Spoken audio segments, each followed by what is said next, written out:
ধুবুৰীত এবাৰ সংঘটিত হৈছে এক নাভূত নাচৰত ঘটনা শুনিলে আপোনাৰো চকু কপালত উঠিব জীৱন্ত মানুহ এজনক মৃত্যু ঘটালে মই জীয়াই আছো মোক মৃত্যু দেখুৱালে জীৱন্ত ব্যক্তিক মৃত সজোৱাৰ চেষ্টা জীৱন্ত ব্যক্তিক মৃত দেখুৱাই ভোটাৰ লিষ্টৰ পৰা নাম কৰ্তন কৰাৰ ভয়ংকৰ অভিযোগ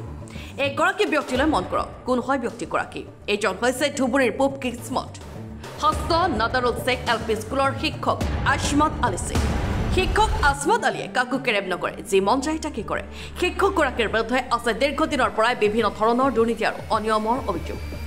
আছমত আলীয়ে চৰকাৰী চাকৰি কৰি থকা স্বত্তেও সংবিধান উলংঘা কৰি ৰাজনৈতিক দলত ওতঃপ্ৰোতভাৱে জড়িত হৈ থকাৰ অভিযোগ বিজেপি চৰকাৰৰ ভয় ভাবুকিৰে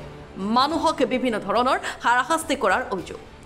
পুলিচ প্ৰশাসন নিজৰ হাতত থকা বুলি দাবী ধমকিৰে অনিয়মৰে ধল সংগ্ৰহ কৰাৰ গুৰুতৰ অভিযোগ আছে শিক্ষকগৰাকীৰ বিৰুদ্ধে শিক্ষকগৰাকীৰ বিৰুদ্ধে কেতিয়া ব্যৱস্থা গ্ৰহণ কৰিব চৰকাৰ তথা জিলা প্ৰশাসনে ইয়াক লৈ সচেতন মহলত ব্যাপক প্ৰতিক্ৰিয়াৰ সৃষ্টি হৈছে ঘটনাৰ বিৱৰণী মতে শিক্ষক আছমত আলী ধুবুৰীৰ কিসমত হস্ত চতুৰ্থ খণ্ডগাঁৱৰ বিএলঅ হিচাপে কাৰ্যনিৰ্বাহ কৰিছিল সেই গাঁৱৰে আন এগৰাকী শিক্ষক এবাদুল্লাহ শেখ নামৰ ব্যক্তিগৰাকীৰ লগত দীৰ্ঘদিনৰ পৰাই স্কুলৰ কাম কাজ লৈ কাজিয়া চলি আছিল উক্ত কাজিয়া কেন্দ্ৰ কৰি বিএলঅ তথা শিক্ষক আছমত আলীয়ে ভুক্তভোগীক মৃত দেখুৱায় 2025 চনৰ নতুন ভোটাৰ তালিকাৰ পৰা নাম কৰ্তন কৰি দিয়াৰ ভয়ংকৰ অভিযোগ উপায়ন্তৰ হৈ বিএলঅ তথা শিক্ষক আছমত আলীৰ বিৰুদ্ধে ভুক্তভোগীয়ে ধুবুৰী সদৰ আৰক্ষী থানাত এখন এজাহাৰ দাখিল কৰিছে আছমত আলী বিজেপি দলৰ হৈ কাম কৰাৰ বাবে আৰক্ষী প্ৰশাসনে ব্যৱস্থা গ্ৰহণ নকৰাৰ আন এক অভিযোগ উত্থাপন কৰিছে ভুক্তভোগীয়ে অতি শীঘ্ৰে বিএলঅ তথা শিক্ষক আছমত আলীৰ বিৰুদ্ধে কঠোৰ আইনী ব্যৱস্থা গ্ৰহণৰ দাবী জনাইছে মই আপোনালোকৰ জৰিয়তে অসমবাসী তথা অসম চৰকাৰক জনাব বিচাৰিছোঁ যে এজন আমাৰে স্থানীয় বিএলঅ শিক্ষক তেওঁ কৈলে কি জীৱন্ত মানুহ এজনক মৃত্যু ঘটালে মই জীয়াই আছোঁ মোক মৃত্যু দেখুৱালে এইবাৰ 25 ভোটাৰ লিষ্টত মোক মৃত্যু দেখুৱালে এই খবৰটো মই পালোঁ মোৰ সৰু ভাইটি এজনে ভোটাৰ লিষ্টত কিবা এটা কাৰণত ভোটাৰ লিষ্টখন পাই মোক খবৰ দিলে দাদা তোমাৰ ভোটাৰ লিষ্টত এনেকুৱা প্ৰব্লেম হৈছে তাৰপিছত মই ক'লোঁ মোক অলপ দেখাই দিয়কচোন মই ভোটাৰ লিষ্টখন চালোঁ চোৱাৰ পিছত দেখোঁ কথাটো সত্যই তাৰপিছত এতিয়াতো বিএলঅক আমাৰ কথাখিনি জনাব লাগে যেতিয়া বিএলঅক জনাব গৈছোঁ তেওঁ ক'লে মই কৰিছোঁ কি কৰিব নাম হ'ল বিএলঅৰ নাম হ'ল আছমত আলী শেখ যি কৰিব ইচ্ছা থাকে কৰ মই কৰিছোঁ আৰু তুমিতো তুমি মৰা মানুহ তুমি যে জীয়াই থকা নাই তেনেকুৱা বুলি মোক কৈছিলে আৰু তেওঁ আছিলে পূব কিসমত হাজদহ নাদাৰুল শেখ এলপি স্কুলৰ শিক্ষক তো শিক্ষকজনৰ বহুত দুৰ্নীতি আগৰে পৰা বহুত দুৰ্নীতি বিজেপি কৰে তেওঁৰ ধমক চৰকাৰী পক্ষৰ আৰু বিজেপি কৰি থাকে তেওঁ পুলিচ প্ৰশাসন অমুক তমুক তেওঁৰ হাততে বোলে চব কিছু বিজেপিৰ ভাবুকি সকলো সময়তে দি থাকে আৰু মোৰ চাকৰি খাব তাৰপিছত মোক এনেইতো ডিভোটাৰ মোৰ চেষ্টা কৰিছিলে মোক ডিভোটাৰ বনোৱাৰ কিন্তু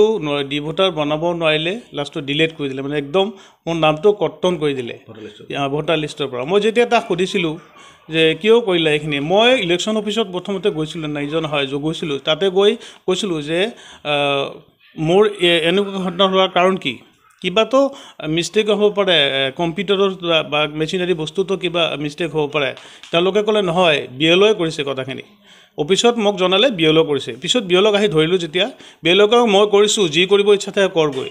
মই মোৰ একো কৰিব নোৱাৰোঁ মই বিজেপি কৰোঁ মই চৰকাৰৰ লগত আছোঁ চৰকাৰ মোৰ লগত আছে একো কৰিব নোৱাৰোঁ যি ইচ্ছা তাকে কৰ পদক্ষেপ তাৰপিছত মই যেতিয়া এইখিনি কথা ক'লে মইতো নোৱাৰিলোঁ তাৰপিছত গৈ মই আইনৰ আশ্ৰয় ল'লোঁ ধুবুৰী থানাত এখন এজাহাৰ দিলোঁ তেওঁৰ বিৰুদ্ধে একশ্যন ল'ব এজাহাৰ দিলোঁ যদি কিন্তু আজিলৈকে পুলিচে কোনো ধৰণৰ তদন্ত লোৱা নাই পুলিচে তাৰ বিৰুদ্ধে কোনো একশ্যনো লোৱা নাই কাৰণ তেওঁ বিজেপি কৰে কাৰণে পুলিচে তেওঁৰ বিৰুদ্ধে একশ্যন নোলোৱা হ'ল আৰু সেইখিনি মই ন্যায় বিচাৰোঁ মই বিচাৰোঁ যে যিজনে অন্যায় কৰিছে এইজন মানুহে বহুত অন্যায় কৰিছে অকল মোৰ নহয় এই বিএলঅজন অকল মোৰ নহয় আমাৰ গাঁৱৰ এই যিবিলাক অজ্ঞাত মানুহ অশিক্ষিত মানুহ তেওঁলোকৰ নাম কৰ্তনৰ ভাবুকি দি তেওঁলোকৰ নামৰ কিবা এটা জেং লগাম ভাবুকি দি তেওঁলোকৰ পৰা পইচা লয় একাউণ্ট নাম্বাৰ লয় আৰু কিবা কিবি লৈ থাকে পইচা লয় এনেকুৱা বহুত অভিযোগ আহিছিল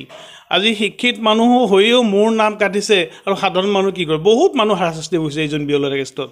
আৰু লাষ্টত মইতো উপায় নোহোৱা হ'লোঁ আইনৰ ৰাস্তালৈ ল'লোঁ যেতিয়া আজিলৈকে মানে পুলিচে কোনো ধৰণৰ পদক্ষেপ গ্ৰহণ নকৰিলে চৰকাৰক বা পুলিচ প্ৰশাসনক আমাৰ DC মহোদয়কে এটাই অনুৰোধ জনাওঁ যে এনেধৰণৰ মানুহক উচিত শিক্ষা দিয়ক আৰু তেওঁৰ বিৰুদ্ধে কিবা এটা একশ্যন লওক ইমিডিয়েট আমি একশ্যনটো বিচাৰোঁ ধুবুৰীৰ পৰা শামিল চৰকাৰৰ ৰিপৰ্ট এণ্ড ইনফৰমেশ্যন